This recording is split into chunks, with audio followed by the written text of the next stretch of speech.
ఉరకలేక బూగిసలాడే పడవకున్న బంధం చూడు. కొంటె వయసు కోరికలాగా గోదారి ఉరకలు చూడు. ఉరకలేక బూగిసలాడే పడవకున్న బంధం చూడు. ఒడ్డుతోనో నీటితోనో పడవ ముడిపడి ఉండాలి. ఒడ్డుతోనో నీటితోనో పడవ ముడిపడి ఉండాలి.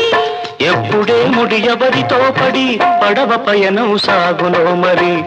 అందుకే ధ్యానం, అందుకే మౌనం, అందుకే ధ్యానం, అందుకే మౌనం.